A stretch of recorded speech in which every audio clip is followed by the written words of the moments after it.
Olá, queridos e queridas. Esta é mais uma edição do programa Novos Rumos para o Mundo Melhor. Você que tem nos acompanhado, nos dado essa alegria, na edição de 15 dias atrás, apresentamos um podcast produzido por uma rádio lá do Paraná, Rádio Paraná. São companheiros muito queridos que tomaram um livro produzido pela Federação Espírita do Rio Grande do Sul, CEPé, o Guerreiro da Paz, como também um ducodrama que conta a história de CEPé. Hoje, dando continuidade, no primeiro bloco, nós vamos ter o nosso querido Henrique Miranda. Isso quer dizer, para vocês que estão nos acompanhando, e para minha alegria, que isto é o Novos Rumos também isto é papo de espíritas, com o nosso querido Henrique Miranda. Na edição anterior, nós, ao apresentarmos um podcast, o fizemos com a intenção de relatar uma experiência singular que ocorreu no sul do Brasil. Uma experiência que mereceu até um livro de um estudioso gaúcho, José Roberto de Oliveira, que, entrevistado pelo Vatican News, ele se refere a essa experiência no sentido singular, particular e especial, uma experiência das missões ou reduções, como uma experiência cooperativista e de fraternidade numa aliança entre os guaranis, os indígenas guaranis, do povo guarani, e os jesuítas. E o José Roberto, em se referindo a essa experiência, ele fala mais ou menos assim: a cooperativa é uma organização de trabalho e de relações nas reduções era baseada na essência do mundo guarani. E é isso que nós vamos conversar um pouco com o nosso querido Henrique. Continuando, ele diz: é uma essência de união dentro das aldeias, que funcionavam em modelo estritamente coletivo. Então, isso já era uma experiência da cultura guarani que os jesuítas Exato. vindos da Europa encontraram. Pelo menos esses jesuítas tiveram o bom senso de fazer um bom hibridismo cultural. Se somaram à própria cultura europeia, à cultura guarani, e eis que ocorreu essa experiência singular, haja vista que, segundo essa anotação desse pesquisador gaúcho, ali ocorreu a primeira fundição de aço da América do Sul, na redução de São João Batista. Era um modelo de trabalho que tinha a exportação de produtos agrícolas, manufaturados, instrumentos musicais para todo o continente e para a Europa. Outros pesquisadores, e nós podemos citar a professora Márcia Amantino, que ah, os jesuítas desenvolveram nas Américas uma poderosa economia. Eles articularam economia, cultura, política no seu trabalho de evangelização.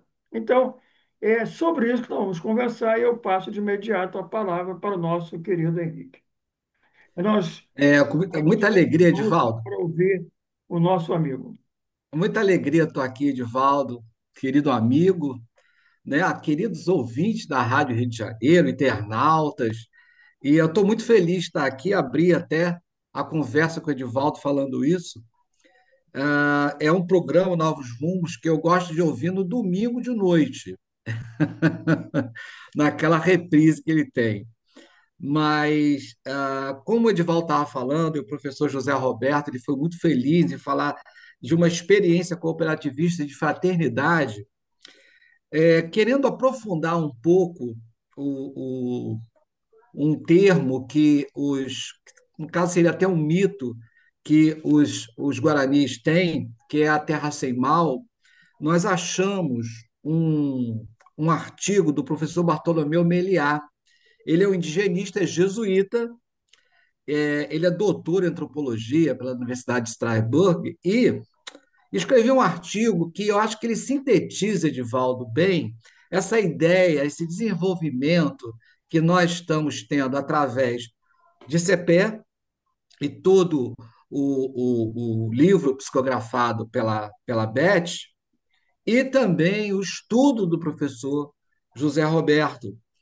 O professor Bartolomeu Miliar, ele vai falar que o Guarani, né, quando ele diz que busca a terra sem mal, né, é um elemento muito presente do modo de viver, do modo de ser.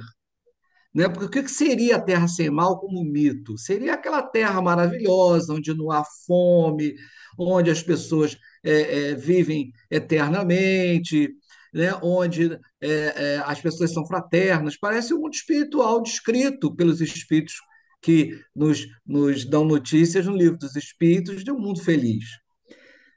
Mas essa terra sem mal, ela não está num plano de ideias, vamos dizer assim, ela está nessa própria terra.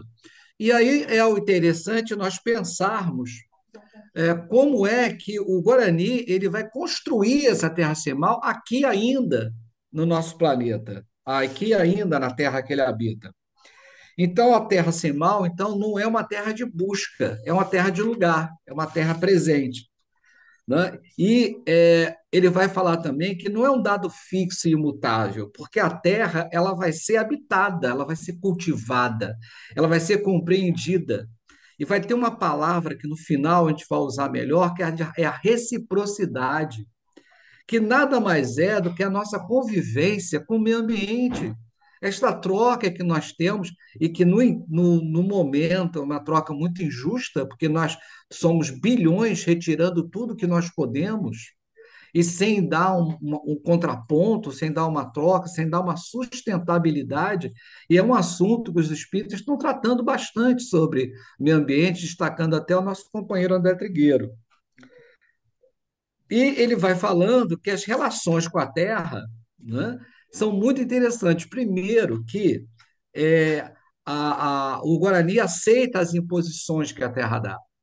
E ele faz uma especialização de acordo com a ocupação que ele tem ali. Então, seria, por exemplo, né, eu vou dar um exemplo. Quando ele chega perto do litoral, ele fica a 300 metros da praia, exatamente. Se ele estiver perto de um lago, também a 300 metros. Por quê? Questões de adaptação para plantar ou milho ou trigo. E isso dá muito certo, que a partir do século XVI, foram feitos vários registros por parte de estudiosos, e eles perceberam que essa especificidade de cultivo guarani sempre deu muito resultado, né? Ou seja, né, sempre foi uma produção muito rica. E aí, Edivaldo, eu fico pensando aqui, né, das missões, das reduções, e toda a experiência com os jesuítas que o professor José Roberto fala. Será que as especificidades usadas pelo Guarani é que não produziam toda aquela abundância? Porque a gente até trata, né, da capacidade dos jesuítas, isso é inegável em termos de Porque ele tecnologia, diz de que, educação. né, Henrique, ele diz que da Europa vieram os jesuítas com excelentes formações, Sim, engenheiros, professores, com várias formações. Eles tinham também, muitos deles, por hábito, botar a mão na massa, como se diz, né? exato, mas eu acredito, não é? E a gente está aqui num espaço, não é, né, bastante livre para fazer comentários, né? A gente não está numa rigidez mais acadêmica, e a gente permite que a gente possa fazer assim um pequeno voo, onde toda aquela abundância, todo aquele progresso que as missões tiveram, eu acho que foi muito em virtude da já adaptabilidade do progresso, né, do povo guarani. Mas é claro que os jesuítas trouxeram todos os implementos, todas as tecnologias, conhecimentos, claro, nós sabemos da capacidade deles. E há uma frase que o Meliá coloca aqui, que eu acho maravilhosa: o Guarani não deixa desertos atrás de si. Isso acho que a gente poderia terminar aqui tirando essa conclusão. Por quê? Porque realmente tinha essa reciprocidade, essa noção de meio ambiente, este cuidado, este olhar atento ao que a terra podia dar, sem haver nenhum tipo de abuso, né, como nós estamos fazendo tanto hoje. E tem uma palavra, o Edivaldo, que você me falou na vez passada que nós estivemos comentando sobre esse assunto lá no CERJ, que é o tecorra. Esta palavra é muito preciosa, que eu espero que todos tenham no coração o tecorra. O tecorra nada mais é que é um modo de ser, é um modo de usar tudo em equilíbrio, é um modo de sermos equilibrados quanto à nossa vida, quanto à alimentação, quanto aos nossos humores. Então, tecorra, guardem essa palavra e usufruam dela, desse equilíbrio. Mais adiante, o Meliá ele vai falar da experiência religiosa que é a Terra. E ele fala que a Terra não seria um Deus, que a Terra não está colocada, né, com uma posição, né, acima, mas ela está colocada com uma experiência religiosa, que é uma outra discussão maravilhosa que a gente não vai ter tempo de fazer hoje, mas que nós falamos bastante, não é? Porque o espiritismo é uma religião? Não, uma experiência religiosa. Há quem defenda. E ele fala que em uma expressão religiosa, né, em mitos, hinos, ritos, tudo se refere à terra humanizada. Percebam a reciprocidade. A terra da qual se tira o sustento e da qual se vive. Ô, Se Henrique, nós me permite tivéssemos fazer já. uma pontuação. Eu tenho aqui Sim, comigo um depoimento de Marcos Moreira. Ele é um Guarani. Ele tem até um nome Guarani, professor. sim. Num curso que ele fez, na monografia, ele entrevistou um ancião, um líder do seu povo. Aí, quando o povo guarani fala sobre o território, que é o que você citou, fala do mundo onde vive, do cosmos, etc. Mas o importante é essa frase, dita por essa liderança guarani: a terra é para nós cuidar. Somos guardiões do universo. Isso dito por uma liderança guarani. Então, vejo como a gente está confluindo, né, o Beliar com o artigo dele, né, baseado em outros estudiosos, o nosso querido José Roberto, né, e agora o Marcos Moreira. Tá? Mas aí um dia chega o mal. O mal chega um dia, que é o colonizador. E o colonizador vem, ele é predador. O colonizador ele quer tirar o pau-brasil, ele quer tirar, né? E aí ele devasta a terra para plantar cana-de-açúcar. E o colonizador ele só quer retirar, né? Então tem até várias crônicas, né, que contam, né, sobre a predação, né, daqueles que vêm aqui apenas para tirar riquezas. É interessante esse contraponto, né, Henrique? Quer dizer, Ah, um povo dito atrasado, primitivo, tem uma visão superior em termos de civilização aos europeus, porque eles montam uma estrutura econômica dentro de um limite do necessário. Aí faz lembrar o Livro dos Espíritos em lei de conservação, o sim, necessário e o supérfluo. O que eles precisam para viver? Comida, água, as frutas, a hortaliça, os animais.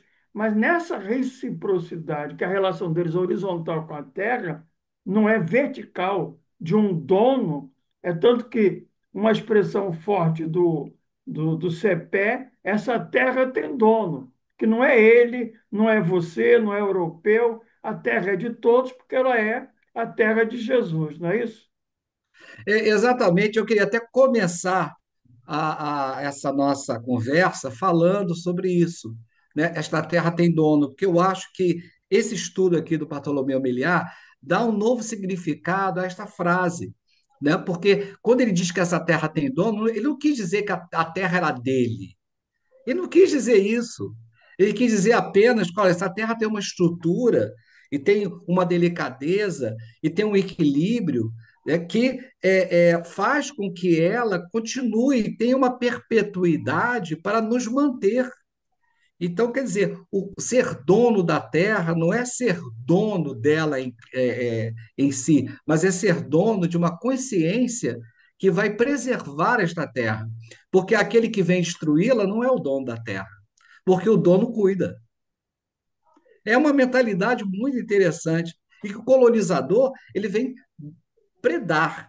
E aí, muito interessante, aí você falou da lei, né, de conservação, tem a lei da destruição, e aí muita gente pode até, ah, não, mas é a lei da destruição, então essa destruição veio para renovar. Não, essa não. Essa destruição do colonizador, essa destruição que nós fazemos em busca de um consumo fútil, não, isso não é a lei da destruição, isso é uma predação e nós temos que combater. Então, Agora, o Henrique, é colonizador. interessante que Ah, já no primeiro livro bíblico, o Gênesis, no capítulo 2, versículo 15, está dito lá: Deus colocou o homem no jardim do Éden, que poderia ser a terra sem mal, para cultivar e guardar. Ele não a gente disse que vai era para guardar. destruir. Não, em nenhum momento, né? Você fica aí e cuida dessa terra, né? Tanto que parece que o Éden foi deixado até intacto, né? Mas, bom, aí continuando, aí vem a terra sem mal. A gente já está terminando, né? Aí vem a terra sem mal. A terra sem mal, né, é uma consciência do divino, ou seja, é a apropriação dessa religiosidade onde eu me coloco no outro, onde o outro é um ente que eu tenho que cuidar. Então, Esse esse outro pode ser a sentimento terra, pode ser o pássaro, o rio. perfeito.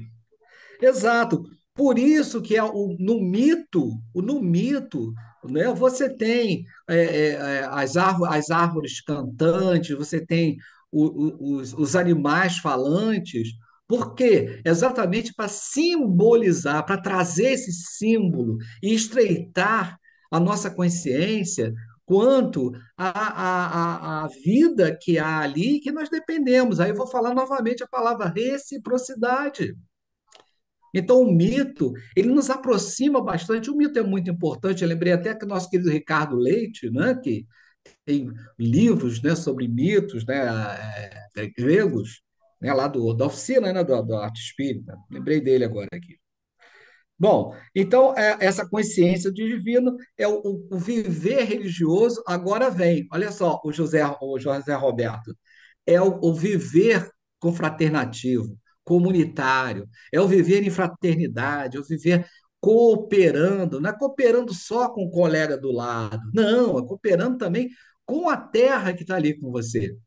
Porque aí vem a reciprocidade. Essa palavra é fantástica que ele usa, e ele fala, mas tudo é possível em uma economia de reciprocidade. Tudo é possível numa economia de reciprocidade. Isso é fantástico. E mais à frente, ele fala que há um efeito de ajuda mútua, né, solidária, né, em um amplo universo de tarefas e objetivos. A terra sem mal não é apenas um local sem miséria onde tudo é farto. Não. É um caminho, o próprio caminho espiritual. A terra sem mal é o caminho.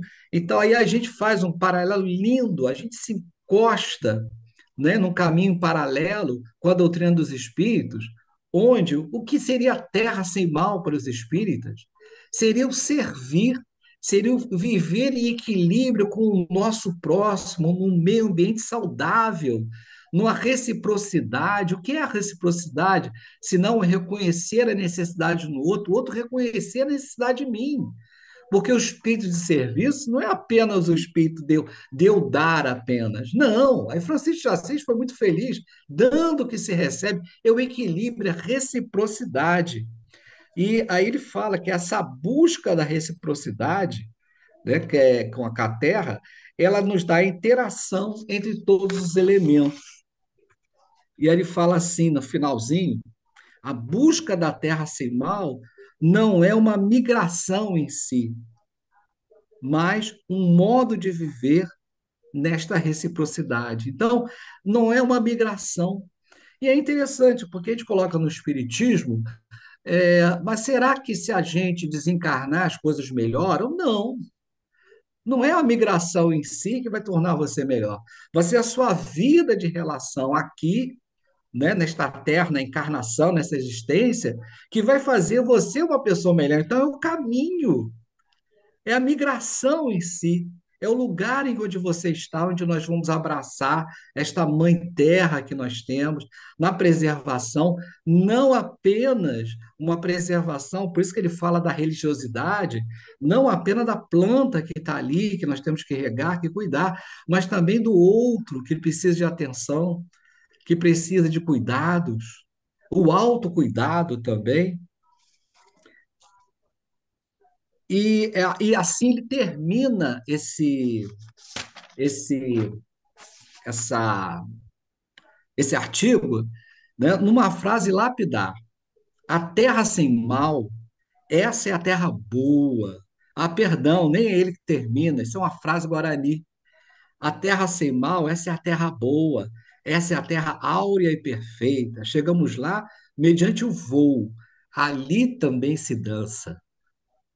Então, para Lindo, ver, né? é a harmonia, Divaldo, queridos ouvintes, é a harmonia que nós temos com o meio onde nós estamos, que devemos tratar, né, como nossa casa, todo lugar que nós vamos, né, como Jesus falava, né, a paz esteja aqui, e tratar como a nossa casa, deixando ela melhor de quando nós chegamos.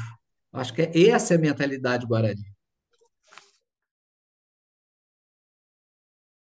Olá, queridos e queridas. Estamos de volta ao programa Novos Rumos para o Mundo Melhor, com a nossa edição, retomando o tema Cepé, o Guerreiro da Paz. Depois até eu vou, na conversa que se seguirá, porque o nosso querido Henrique Miranda não vai poder participar de todo o bloco, comentar essa sutileza desse título, Guerreiro da Paz, que parece que tem uma contradição interessante.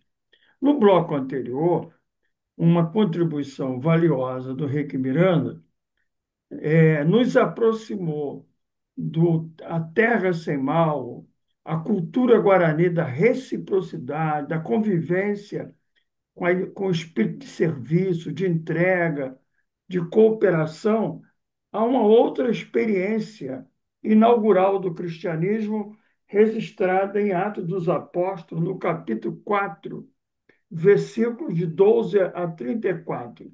Diz lá: a comunidade cristã era o coração e a alma da multidão dos que criam, e ninguém considerava exclusivamente sua nenhuma das coisas que possuía. Tudo, porém, lhes era comum. Assim sendo, digo eu, não havia, pois, entre eles necessitado algum. Henrique, você, em conversa comigo, em se referindo ao CEPE, você fez um comentário precioso, porque essa experiência forte, poderosa, que ocorreu no sul do país, no século do século no século XVIII, do 17 por 18, essa experiência guarani, ela foi interrompida de maneira violenta pelo Tratado de Madrid em 1750, quando, num acordo entre portugueses e espanhóis, os guaranis tinham que largar tudo. Sumam daqui, é, rua, largando tudo, as riquezas, tudo que eles tinham produzido, modo de vida, sonho, e, e o CPE ficou numa situação de conflito íntimo, o que fazer, né? E aí ele é morto, ele e seus companheiros, pelos espanhóis portugueses, né?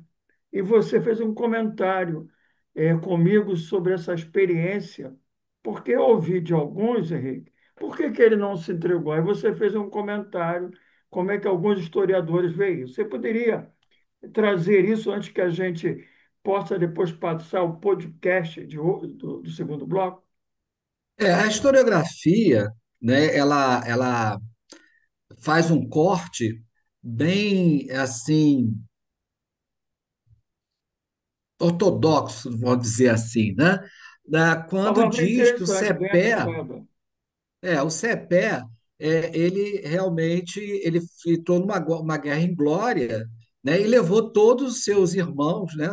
Aqueles que o seguiram, para uma morte inevitável. É interessante pensar que quando você está na sua terra e você luta por ela, e aí as correntes historiográficas vão mudar um pouco de interpretação. Lutar pela terra tem até um aspecto romântico, né? Quando você não está no meio de uma guerra, você está olhando de fora, até bem romântico, mas tem um aspecto interessante, porque você luta por aquilo que você acredita, você luta pelos seus valores, você luta por todos os conceitos, todos os hábitos, toda a sua cultura, tudo que você acredita que é aquilo que vale a pena até morrer por aquilo. Então, pelo que nós vimos no primeiro bloco, o CPE ele tinha arraigado dentro dele, e isso juntado a uma espiritualidade muito intensa, que a gente percebe isso tanto no livro quanto no docudrama, né, que você com certeza já até colocou no programa anterior, mas o CPE tinha arraigado isso, ele acreditava, ele tinha certeza. É uma experiência, eu não quero fazer essa comparação, por favor. Eu só estou fazendo uma analogia interessante quando Jesus é crucificado. E aí ele fica quieto, ele não fala nada, ele se entrega aos seus algozes. Mas por que que ele faz isso? É simplesmente porque ele acreditava naquilo que ele estava fazendo. Então, por favor, não vamos fazendo uma comparação, a Henrique, gente está eu fazendo uma analogia. estou entendendo o que você diz, espero que os ouvintes também estejam, porque como você bem disse, sem transformar esse programa num programa acadêmico, mas não pode deixar de dialogar com a ciência, porque Kardec, no capítulo terceiro do livro dos Médiuns, ou Método, diz que o Espiritismo toca em todas as questões que interessam à humanidade. Então, é inevitável Exatamente. dialogar com a ciência, né? Pois bem, o Foucault, Michel Foucault, numa segunda fase da vida dele, creio, ele fala da coragem da verdade. E ele cita Sócrates. Por que que Sócrates também se deixou envenenar? Não é isso? É porque é, há esses seres elevados, de alta envergadura espiritual moral, que vivem aquilo que acreditam, eles não têm o que o Álvaro chama de dissonância cognitiva. A verdade deles é a própria vida deles. Então, se eles são chamados a negar aquilo que eles acreditam e que vivem, eles morrem. Eles podem se entregar, né, se render, mas não morrerão fisicamente, mas estarão mortos, E porque o CPE, eles, eles isso, e o vivem CPE, aquilo que eles ah, acreditam. Não isso, e o podendo CPE, viver, é morte. não, e o CPE não arrasta os guerreiros com ele. Não, pelo contrário, né? Pelo que a gente viu, existia toda uma estrutura através, né, do mito, mas vivida, que nós percebemos então toda a estrutura cultural, todo hábitos que os guaranis tinham, né, no cultivo da terra, né, e em toda a reciprocidade, que a gente usou bastante esse termo, a reciprocidade. Então, o CEPEL não arrasta as pessoas com ele. As pessoas acreditam naquilo pela qual estão lutando. Então, não Como foi os um suicídio. discípulos, não todos, mas parte dos discípulos criam. Tanto é que a frase que Paulo vai guardar, né, ela é linda, né? Ó morte, onde está teu aguilhão, teu poder? Porque os discípulos iam para as arenas romanas, dos circos romanos, cantando: Ave Cantando. Cristo, os que creem viverão para sempre, né? Eles acreditavam. Exatamente. Eles também tinham sido, no bom sentido, contaminados pela verdade e adotaram a coragem da verdade de Jesus. Morrer é viver fisicamente, mas não podendo viver aquilo que eles acreditavam, era uma morte em vida, né? Então não podiam abrir mão. E aí nós vamos perceber, inclusive, nos discípulos isso, né? Paulo, Pedro, perdão, a princípio negando, depois ele vai aceitar aquilo, né? Até com muita alegria, né? E dizer, não, eu não vou ser crucificado como o mestre foi, né? Ainda que haja algumas controvérsias quanto a isso, mas de qualquer forma, todos os discípulos, né? Com exceção, né, Judas. de Judas não, com exceção de quem morreu de velhice. Meu Deus, oh meu Deus. Ah, tá bem. Entendi. Deu branco também aí? Sim. É que você disse que Pedro Que morreu ele de se velhice lá na recusou ilha. a morrer na cruz, que não fosse de cabeça para baixo. É isso? Mas todos, de uma maneira geral, foram martirizados, né? Sim. E enfrentaram aquilo É.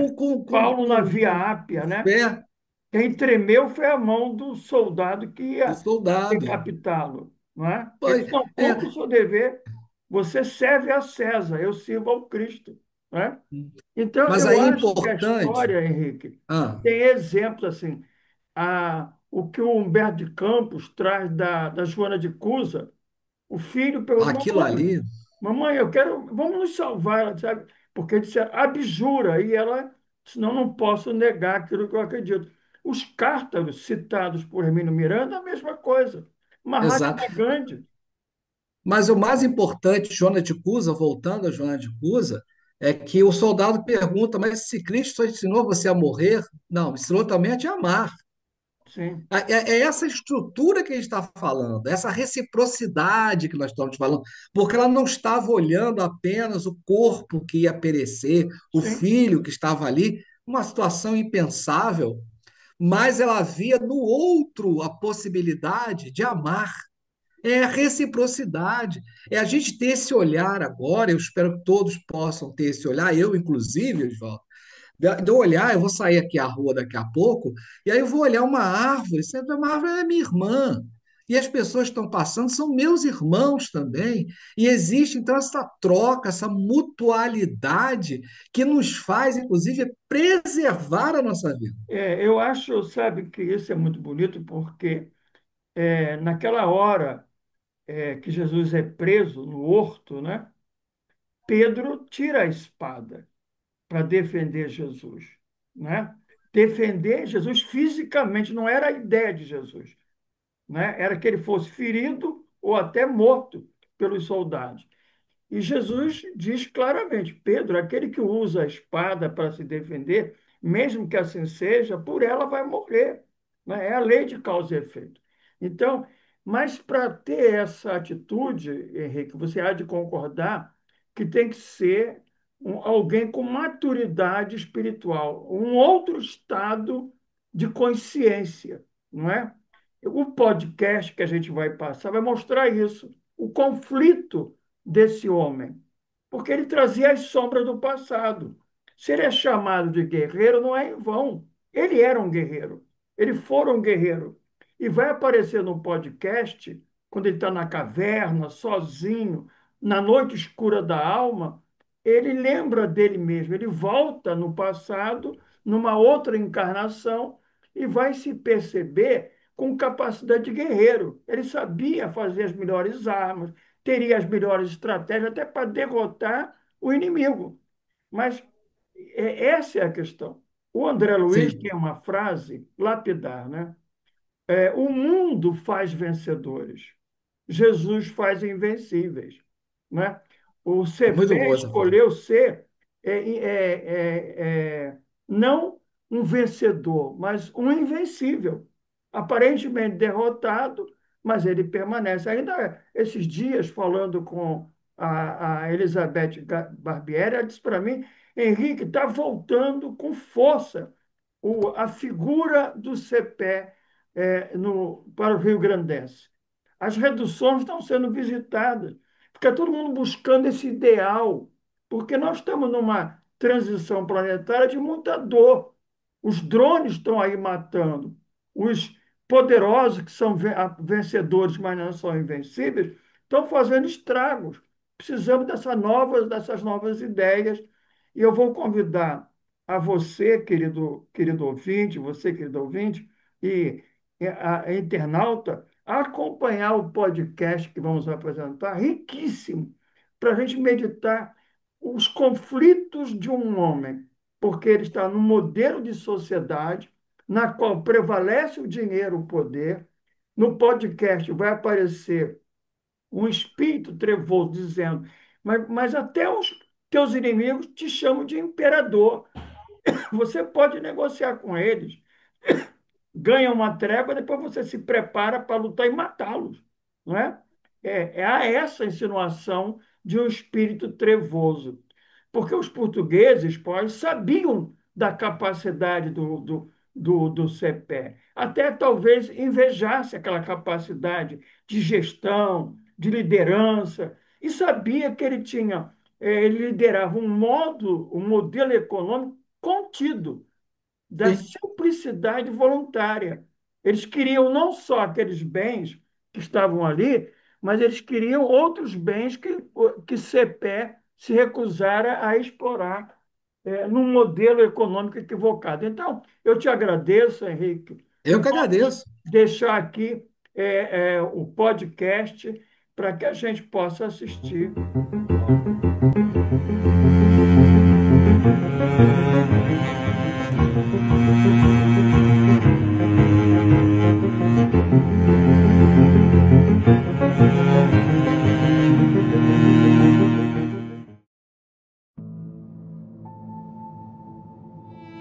A suprema paz é um estado de consciência.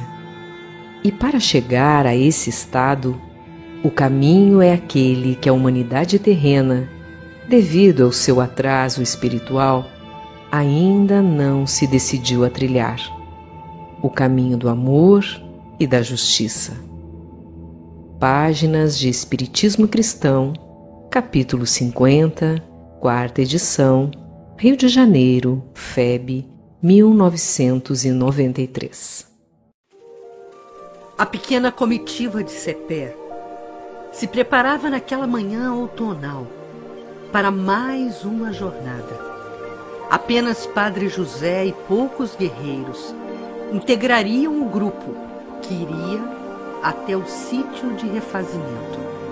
Cepé aproveitaria o ensejo para compreender os rumos que seriam dados à vida da comunidade das reduções e fortalecer o coração para as duras e sofridas lutas que chegavam.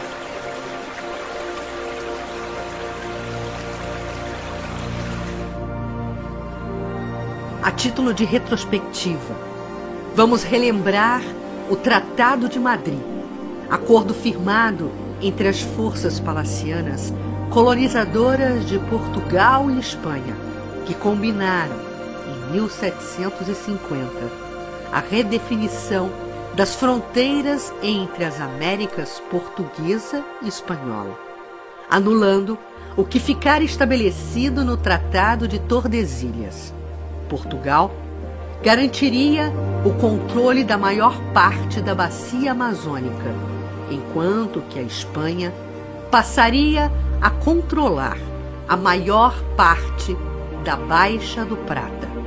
Isso incluía a redução de São Miguel e o território dos 7 povos das Missões, no sul do Brasil.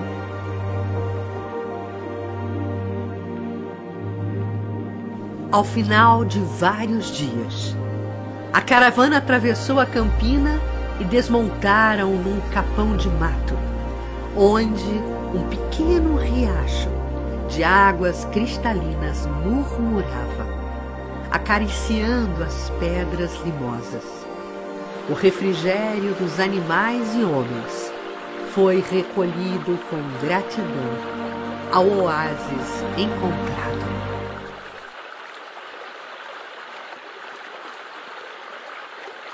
Estamos muito próximos do nosso destino. Iremos quedar por aqui para uma sesta até o meio da tarde. Ao entardecer, na retomada do caminho, divisaram um vulto imponente no horizonte. Cacique Cepé, veja, adiante, a pedra grande. É a gigantesca montanha de pedra cinzenta, recoberta pela vegetação. Estamos muito próximos. Tens razão, guerreiro Calci. A visão da pedra já me causa um influxo vigoroso.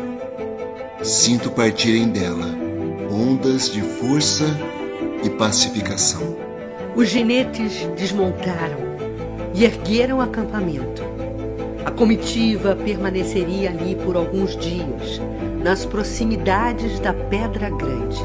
Cepé iria ao retiro demorado, aos desertos, para uma comunhão mais perto com o Pai. Era tempo de meditação.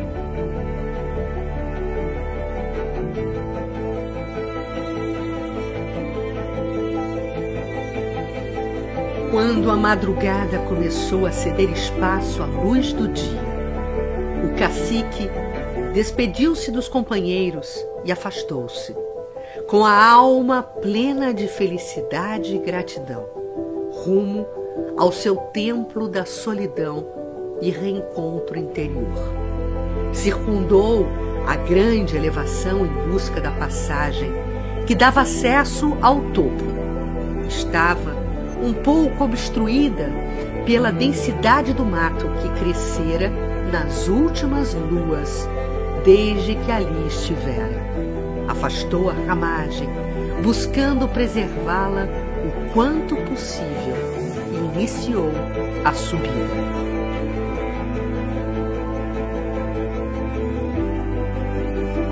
Os lagartos, as cobras e os animais silvestres deslizavam afastando-se do caminho, abrindo passagem ao estranho que penetrava o seu habitat.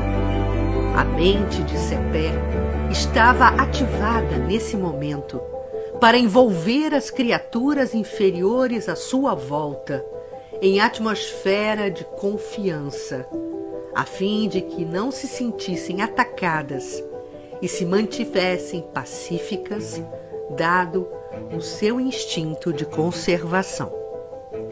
Finalmente cheguei ao interior da caverna. Reconheci os utensílios deixados ali por ocasião do meu último retiro. Retirei das dobras do alforge o Evangelho de Jesus. De tempos em tempos buscava o local. Precisava da energia ali colhida para perseverar na oportunidade bendita que me fora confiada. Em muitos instantes, o temor e o ódio, a incerteza e o imediatismo que afloravam nas almas ainda infantis, que gravitavam ao meu redor e na minha própria alma, eram para mim um tormento. Eu já sabia do desfecho que se encaminhava para tudo aquilo e não podia confidenciar a ninguém, nem mesmo a Pai José. A história não oficial, aquela que lemos a partir dos refolhos da alma, evidenciando a dinâmica espiritual, aponta que o objetivo existencial de cada membro daquele povo, a quem Cepé aprendera a amar profundamente, era todo de natureza espiritual, mas as necessidades materiais, aliadas às requisições de uma terra ainda indomável, a exploração empreendida por uma grey perversa, não raro, o convocavam a esboçar reações e ações que poderiam, mais uma vez, lançar a todos nos abismos da falência e da deserção das fileiras do Cristo.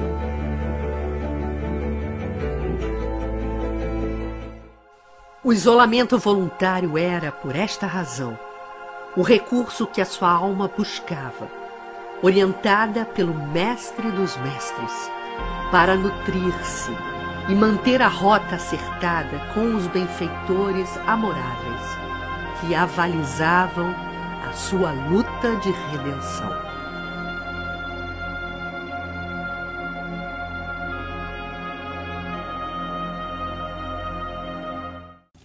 O crepitar da fogueira acesa na caverna produzia um compasso que me induzia ao relaxamento dos sentidos. Olhava fixamente para as chamas, entrando aos poucos em estado de transe, que me remetia a outros tempos e lugares.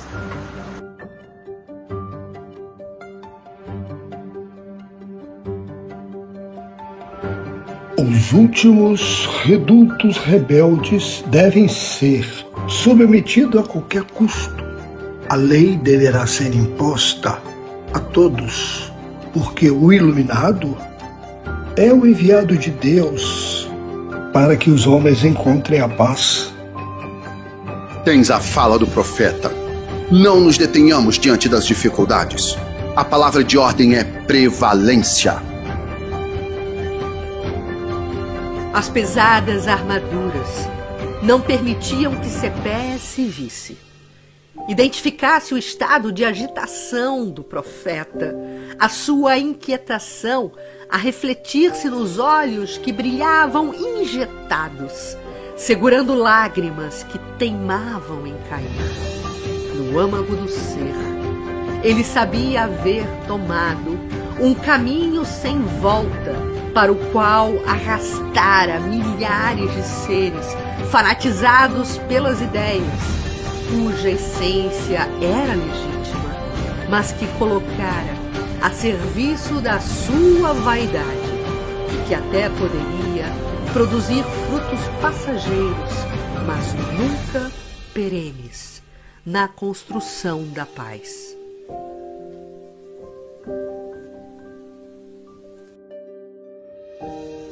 Honorável São Miguel, querido benfeitor que me acompanha desde as remotas eras entre os povos do Oriente, preciso do seu apoio. As reminiscências me desarmonizam.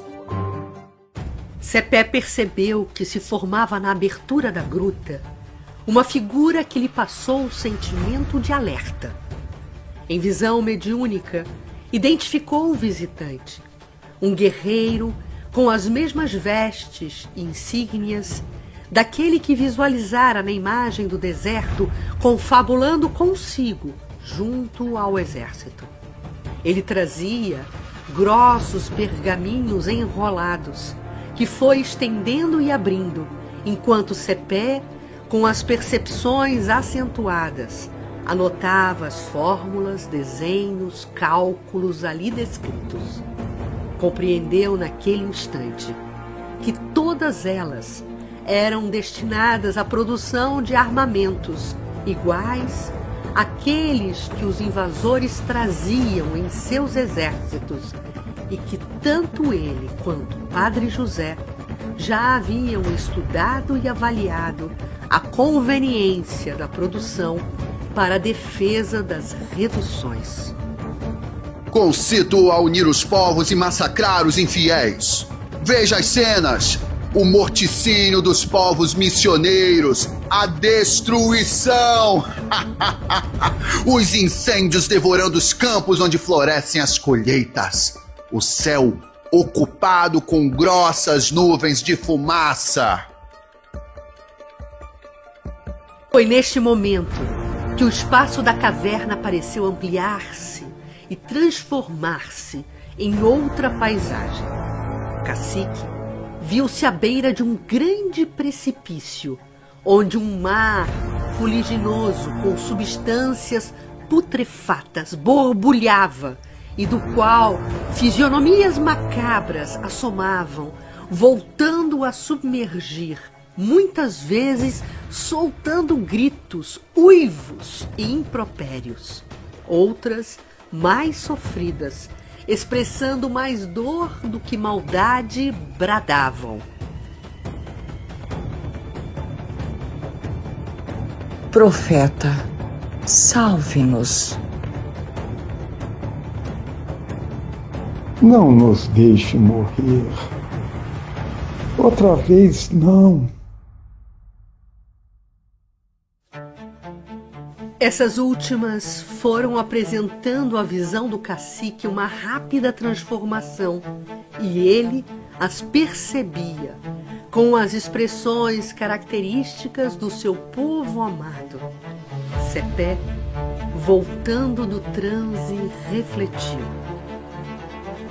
Sabia como armar os seus guerreiros. E como sabia? O conhecimento sobre a pólvora, a fundição dos metais, a arquitetura de canhões e mosquetes e seus manejos eram, para mim, algo primário. Se quisesse, aperfeiçoaria em muito as armas quanto as estratégias para vencer aquela guerra. Mas deveria fazê-lo? Arrasaria quantos exércitos invasores? Quantos crimes seriam cometidos? Quantas fogueiras de perversidade acenderia naquelas almas simples e em estágio de primeiros conhecimentos? E a pergunta mais importante: para quê?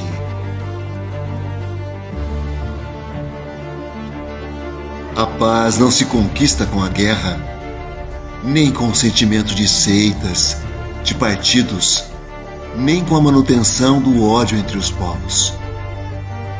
Tomei uma vez esse caminho enganoso, que séculos depois ainda produz tormentos e explode em lutas fratricidas nas terras do velho mundo. A paz que submete vencedores é uma miragem. Produz tão somente tréguas, onde a humilhação fermenta e volta com mais ímpeto com o passar dos erros.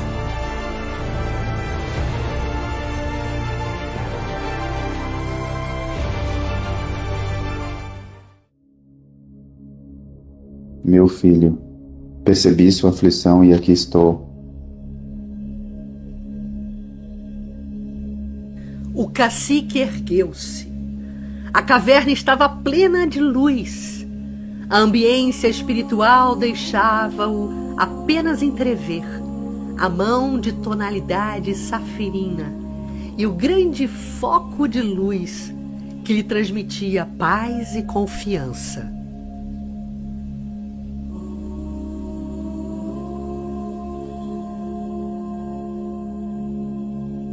Lembra-te dele, conhecia a verdade. Tinha pleno poder para submeter reis e potentados da terra, mas para ser a fonte da paz definitiva para os homens marchou, humildemente, para o sacrifício. Somente os mansos herdarão a terra. Não desdenhes a cruz, porque nela, e apenas nela, brilharão os valores que os homens um dia hão de consagrar no seu reino verdadeiro. Na manhã seguinte, Cepé ergueu-se do catre improvisado sobre a pedra da caverna. Encaminhou-se para o grande platô, contemplando a vastidão das campinas que se estendiam a perder de vista. Uma lágrima furtiva escorreu-lhe pela face viril. A decisão assumia contornos definitivos no seu coração fiel e valente. precisava garantir a sua liberdade para cuidar daquela árvore que lutava para crescer no solo dos corações humanos. A árvore do Evangelho, ainda emaranhada por muitos inchos da ignorância, com tantas sementes depositadas em terra pedregosa, à mercê da rapinagem do egoísmo, com a sua floração ameaçada pelas fogueiras do orgulho. Necessitava que os seus jardineiros entregassem a vida para que um dia ela pudesse abrigar a humanidade inteira. Não me deixarei, não dessa vez, aprisionar nas redes os valores transitórios e dos impulsos malsãos. É preciso conter essa inclinação e não ressuscitar o homem velho e belicoso. Não. O Senhor do Universo, seja qual for o nome pelo qual o conhecem e o buscam, Tupã, Deus, Alá, é o grande Pai de todos. E o seu estandarte é a paz. Por isso, ele não mataria irmãos. Assim, Cepé sedimentava a compreensão de sua missão na Terra, com o auxílio das almas que compunham a sua equipe de trabalho na esfera espiritual, e para isso reunia forças, temendo pelo comparecimento do homem velho, que muitas vezes convocava-o ao procedimento de antanho, quando os interesses materiais gritaram mais alto, seduzindo-o e enevoando-lhe a visão. As reminiscências da queda provocavam-lhe uma algema, ferreteando-lhe o peito, e as lágrimas começaram a rolar, quais filetes de luz, pela face contrita, a revelar a preocupação ante os dias decisivos que se aproximavam. Foi nesse paroxismo de sentimentos que identificou a aproximação dele. Reconheceu-o pelas roupas que mesclavam na púrpura e no ouro as insígnias do alto prelado. A entidade pareceu sair das paredes enegrecidas e limosas do fundo da escavação granítica. Ora destacava-se, ora fundia-se com o paredão rochoso. Os olhos do espírito brilhavam de forma perversa e sua voz, em tom muito grave e retumbante, se fez ouvir no silêncio da caverna. Guerreiro, abandone essa postura de mártir. Não se trata de martírio, mas do cumprimento do dever para com o Senhor que tudo vê e governa. Somos senhores também. Sim, senhores das nossas vidas. E a minha, quero entregá-la àquele que é a nossa destinação. Vais matar toda essa gente que te segue? Isso é o que o teu Senhor te pede? E tu, o que me pedes? Ah, começamos a nos entender. Muitas riquezas te aguardam. Recebe o teu tributo, que El-Rei enviará, e multiplica o teu reino para o outro lado do rio. É simples. Sabes que há riquezas maiores que não foram descobertas, para onde quer enviar teu povo. Tira dos invasores tudo o que te ofertam, e com isso ficará por lá por algum tempo. Tu e teu povo, e voltarás mais forte para dizimar os teus inimigos e retomar tudo.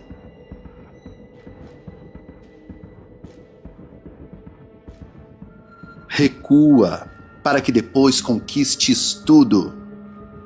Não estou aqui para erguer reinos na terra, meu irmão. Como não? És o poderoso cacique de São Miguel.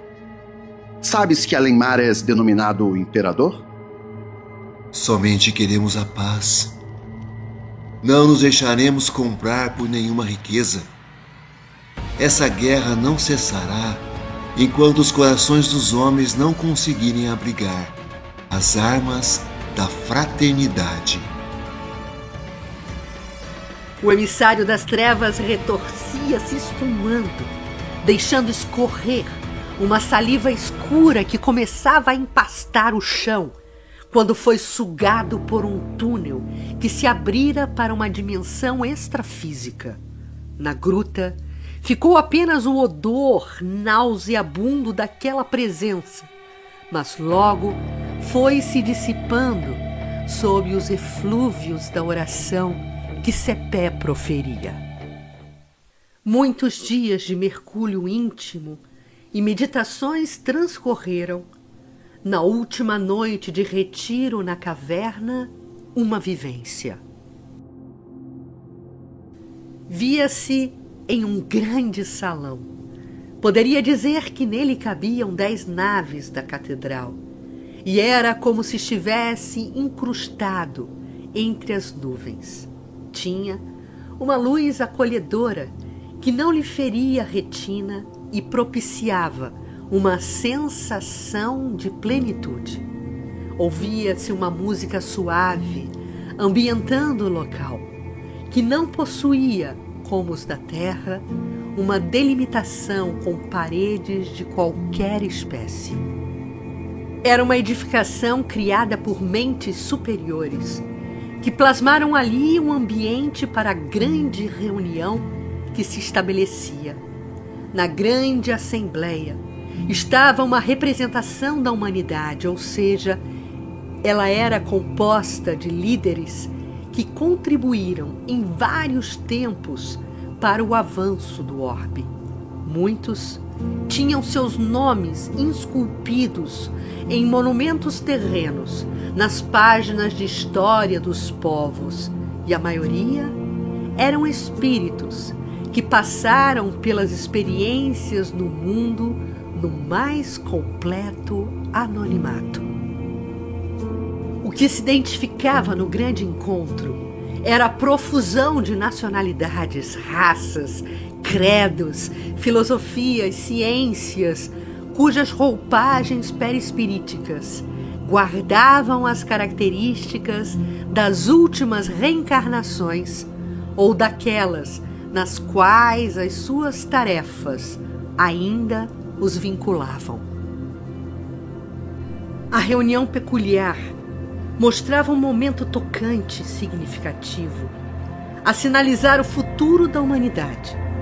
Um grande círculo foi organizado pelos servidores, que auxiliavam nas atividades ali programadas, um ao lado do outro, prelados, cientistas, filósofos, líderes e mulheres venerandas, homens simples do Oriente e do Ocidente. Iam um após o outro, de forma cadenciada, adentrando ao centro da formação circular. Era um anfiteatro, ladeado por magníficas colunas, que lembrava o alabastro adornado por formações de madrepérolas, mas com a aparência translúcida. Uma grande esfera luminosa estava posicionada no centro, e quando cada entidade ficava ao alcance desse jorro de luz, as insígnias e as roupagens que trajavam, plasmadas no laboratório do invisível, e que até então denotavam a origem que tiveram na Terra, bem como as relativas à área de conhecimento onde se destacaram, aos poucos transmutavam-se em uma alva, simples e iluminada túnica, sem qualquer diferenciação. Ali estavam espíritos cujo trabalho, devotamento e abnegação, forjados nas múltiplas experiências exitosas, agora vivenciavam o amor incondicional, suplantando quaisquer sentimentos de castas, orgulhos ou supremacias. Eram cidadãos do universo. Eram verdadeiramente os integrantes da família universal.